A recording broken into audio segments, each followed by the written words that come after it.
Hi everyone, I'm Chef Leroy and welcome to my cozy kitchen. I hope you guys are having a fantastic day. I certainly am. Weather here in Minnesota is absolutely beautiful.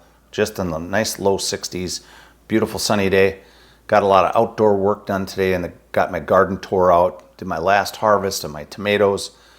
Everything turned out really nice this year for my garden. Now, I'm going to do an indoor project now. So I'm going to make a dish called Charro Beans. Okay, I got my recipe written down right here. Now, charro beans are also known as Mexican cowboy beans. And we use pintos. So I've got a 1 pound bag of pinto beans. Now, what's charro beans? Charro beans are a bean dish. Typically, it has bacon. You see, most often there's bacon in the charro beans, but there's also ham. But a lot of them, they make them with hot dogs. Now, I'm going to do a twist on that. I'm doing a turkey hot dog. Now, I got a little story on hot dogs. Went to the supermarket, right? Turkey hot dogs are the only ones they sell in these packs by the pound. If you look for beef hot dogs or mixed hot dogs with beef, pork, and chicken or one of those other types, they're all like 15-ounce packages. I don't know when that exactly happened, but I was kind of surprised. They're 15-ounce packages, or some of them were only 12.5 ounces. I saw another one for like 14.9 ounces. It's like, what is going on here? Anyway, I found the turkey hot dogs. I'm going to use these in my charro beans today. I'm actually going to only use half the package. So we're going to use 8 ounces for this recipe. Okay, we've got 1 pound of pintos and 8 ounces of hot dogs. Now, what else do we have for this recipe? I'm going to use some avocado oil. I'm using chicken stock. This is 1 quart or 4 cups. I also need 2 cups of water additional. I don't want to do 6 cups of complete stock. I wanted to dilute it a little bit so it's not salty. So we're going to put these hot dogs in there as well. Also, we need green pepper, a sweet bell pepper. This is an orange. I've got a red onion. I'm going to use half this red onion. I got a few jalapenos. These are from my garden. I'm going to have to test them to see how spicy they are. I don't know if I'm going to use all these. Usually I just do 1 large jalapeno, but I got little baby ones from my garden. We're going to use some minced garlic, and we need some spices, okay? So I'll give you a rundown on what's in my bowl here. I've got 2 teaspoons of chili powder, 2 teaspoons of cumin. I got a ½ teaspoon of black pepper, and a ½ teaspoon of oregano, all right? That's in here. Then one other ingredient, I've got 1 cup of fresh diced tomato, okay? So I'm going to do this. I've got my pressure cooker here off to the side. I'm gonna go ahead and add a tablespoon of avocado oil to it. You can use whatever oil you choose, but I figured avocado oil for Mexican beans makes sense to me, right? All right. Now, what I'll do is I'm going to clear my board here a little bit, and I'll show you how to get everything going for your pressure cooker, right? So let's get that camera down here so you can see what's going on. Okay, we're going to go ahead and get started here. So I'm going to work on this red onion. You can use yellow onion as well. I just happen to have a red onion, and part of the reason for that is I'm going to be doing a guacamole with my taco dish I'm making. Go ahead and peel your red onion. All right, we need to dice it, so we're going to go ahead and cut it with the grain, just like that. I like to cut through the middle, so it helps dice it up a little bit better, and cut across. Keep your fingers back.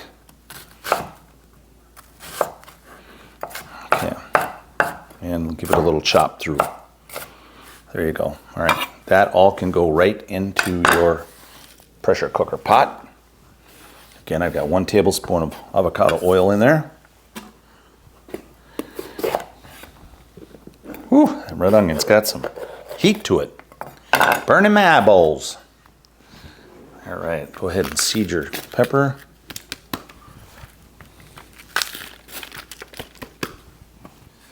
All right, let's go ahead and slice them and dice them. Try to get those seeds out of there. and go across. They don't need to be really small. It's going to cook down quite a bit with a pressure cooker and in the pot. This dish should not take you very long. What takes the longest is the cook time. I'm going to cook this for about 70 minutes. So that's go, Louis. My little sous chef Louis is down here looking for some bell pepper. He likes sweet bell peppers for sure. All right, let's check these jalapenos here. They're little guys, so I'm going to see how spicy they are. Now I'm going to remove the seed from the jalapenos. That's going to be the most spicy part. I like to use a little spoon. Just pop that out. Clean out the seed. All right, let's taste a piece of the jalapeno.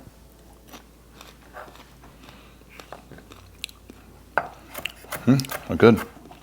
From my garden, but they're really tiny. It was, it's toward the later part of the growing season here, so we just didn't get much of a size out of these guys. Same thing, just dice them up.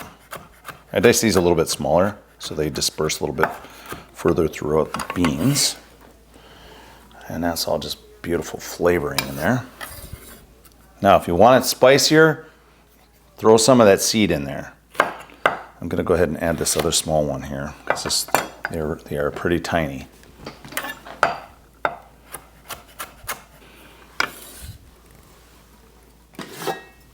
All right, everything's in the pot as far as veggies that need to be cooked. Now we're going to add 1 tablespoon of minced garlic. You can use clove if you wish. So everything's in the pot. Let's get into the pressure cooker. I'll show you what that looks like here. I'm going to set the pressure cooker to saute, and I'm going to set it for 4 minutes and hit start. Mix it around with that oil. Coat the vegetables nicely. We don't add any dry, nothing else yet until the veggies have been sauteed. And we're going to saute them until the onions become a little bit clear. I'm going to move this off my board for a minute here. Move this couple things out of the way. And we'll go in to cut these hot dogs up. So I'll take them out of the packages. And so let's quarter the hot dog. Okay, and then I thought it might be really interesting to try with turkey. I've never done beans like this one, this style with turkey, so I think it'll be interesting. I may have to add more time to my saute. It's taking a little longer to heat up. The time starts to go right away. It's not like it preheats and then the timer starts working. It literally starts working as soon as you hit start. Now I can hear it starting to sizzle. But we'll try it on the 4 and see. If I add a little bit more time, it's okay. All right, so we've got our herbs, spices. Again, we've got 2 teaspoons chili powder, 2 teaspoons cumin, half teaspoon of black pepper, half teaspoon of dry oregano in this bowl. Cup of diced tomatoes, fresh.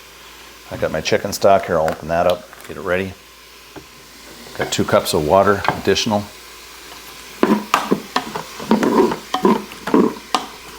Yeah, I'm gonna add more time. I should have probably put it to 6 minutes.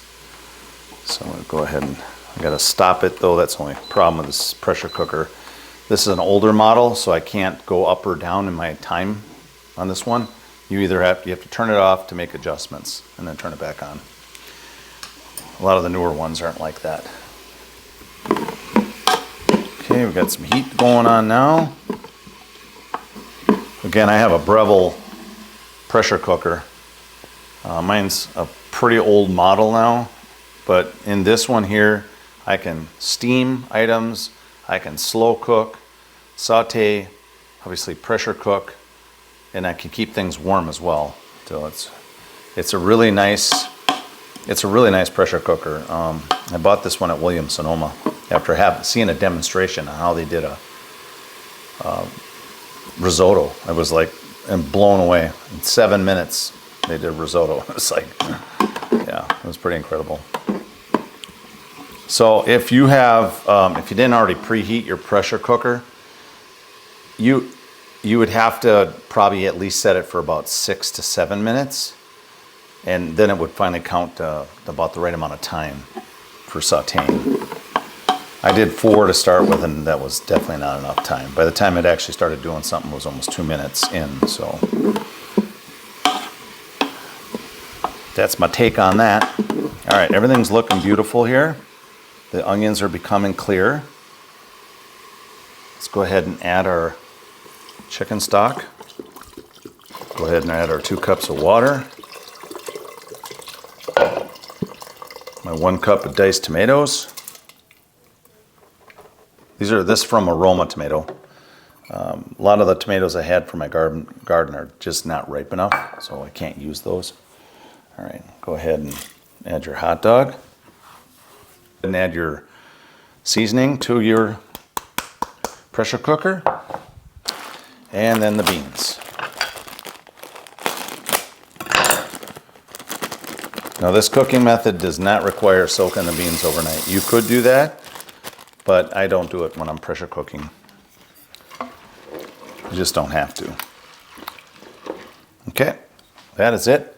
Put it onto pressure. Cover my pot. Make sure your valve is closed. Mine's up here. This thing has this, I don't know if you can see it here. I'll move my camera slightly over. I have this little dial on here. It says high, medium, low. I don't really know exactly how it works. I've never really seen much of a difference with anything, but nonetheless, I have that. So I'm gonna keep it on that high level. And now I'm going to set my time. I'm going to cook it for 70 minutes just to see how they come out. And hit start. And there you go. And now we wait. And I will show you what they look like when they are done. So anyway, I'll just do a quick recap and go over what we did. Okay guys, I'm going to do a recap on the charro beans that I made today. I hope the video was easy enough to follow along with, and if you did like the video, please give me a couple thumbs up, and please hit that notification bell, ding, ding, ding, ding. And if you subscribe, that would be fantastic. Again, subscriptions are free to join. It does not cost you money to subscribe to the channel. It just lets you know when a video is put out there. Also, please leave me any comments in the comments section. I would like that. If you had anything to add to the video, maybe either you've done charro beans before and you had a new idea to add to it. I think different kinds of meat would be cool too, like doing brisket or something like that. And again, I'll let you know how everything was at the end of the video. Otherwise, you guys have a fantastic day. Chef Leroy and out. And thanks for watching My Cozy Kitchen.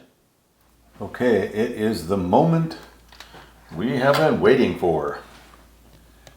So this cooked for 70 minutes, and then I had let it stand probably at least 10 minutes before I started to release the steam. Okay, after tasting the beans, I think it needs some salt. Now, I didn't add additional salt in the beginning. I thought that the chicken stock and the hot dogs would be enough salt, but it really isn't. So I'm going to go ahead and add 1 teaspoon of salt to the beans. And let's give it a stir. Okay, let's give it a taste.